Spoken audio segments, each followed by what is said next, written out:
ফ্যাসিবাদ মুক্ত বাংলাদেশ, শহীদদের কাঙ্ক্ষিত বাংলাদেশ গড়ার মাধ্যমে শহীদদের রক্তের ঋণ পরিশোধ করার সুযোগ সৃষ্টি হয়েছে। একটি ইনসাফ এবং ন্যায়ভিত্তিক এবং তাবেদার মুক্ত গণতান্ত্রিক মানবিক বাংলাদেশ গড়ার মাধ্যমে আজ আমরা শহীদদের প্রতি সত্যিকারভাবে সম্মান এবং শ্রদ্ধা জানাতে পারি, যা কিনা একজন শহীদের বাবার বক্তব্যের মাধ্যমে ফুটে উঠেছে পরিষ্কারভাবে আমাদের সকলের সামনে।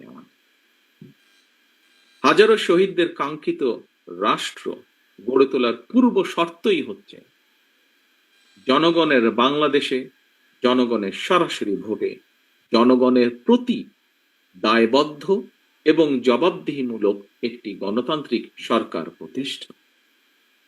জনগণের সরকার প্রতিষ্ঠা করতে হলে দেশে এমন একটি গণতান্ত্রিক নিরাপদ নির্বাচনী ব্যবস্থা থাকা জরুরি, যেখানে প্রতিটি ভোটার নির্ভয়ে নিশ্চিন্তে নিজেদের পছন্দের প্রার্থীকে নির্বাচিত করে জনগণের সরকার প্রতিষ্ঠা করতে পারে।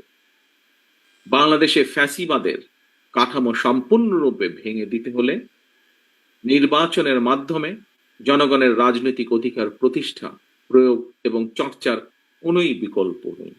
এই কথাটিও একজন শহীদের গার্জেনের মুখ থেকে আজ আমরা শুনেছি। হয়তো তারা তাদের ভাষায় বলেছেন, রাজনৈতিক ভাষায় বলেননি, কিন্তু তাদের ভাষার মাধ্যমেও এটি আমরা আজকে শুনেছি। প্রিয় উপস্থিতিবৃন্দ, রাষ্ট্রীয় ক্ষমতা, রাষ্ট্রের অপব্যবহার কিংবা প্রশাসনিক কৌশলের পরিবর্তে কারো রাজনৈতিক অভিলাষ পূরণের প্রধান মাধ্যম হওয়া দরকার জনগণের রায়, জনগণের আস্থা এবং বিশ্বাস। আমি আমার বিভিন্ন বক্তব্যে বারবার একটি কথা বলি, এবং সেটি হলো, দেশে জনগণের রাজনৈতিক ক্ষমতায়ন নিশ্চিত করা না গেলে আমাদের কোনো আয়োজনই শেষ পর্যন্ত কিন্তু কোনো কাজে আসবে না, টেকসই হবে না।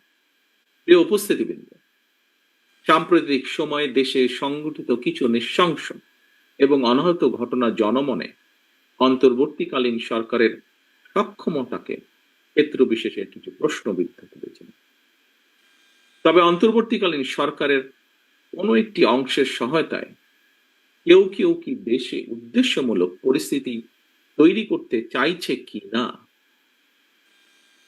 সোশ্যাল মিডিয়া সহ বিভিন্ন জায়গায় মানুষের কথা শুনলে বোঝা যায় এই বিষয়টিও জনমনে জিজ্ঞাসা রয়েছে।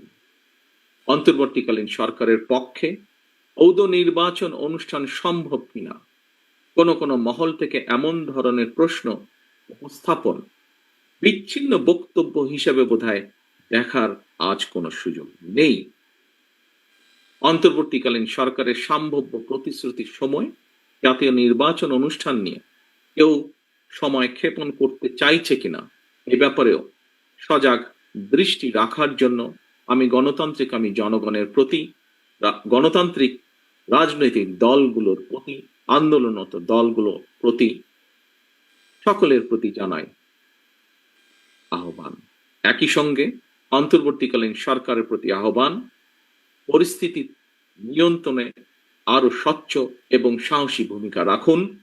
বাংলাদেশের গণতন্ত্রে বিশ্বাসী জনগণ আপনাদের পাশে থাকবে, গণতন্ত্রে বিশ্বাসী রাজনৈতিক দলগুলো আপনাদের পাশে থাকবে যদি আপনাদের ভূমিকা আরো স্বচ্ছ এবং সাহসী।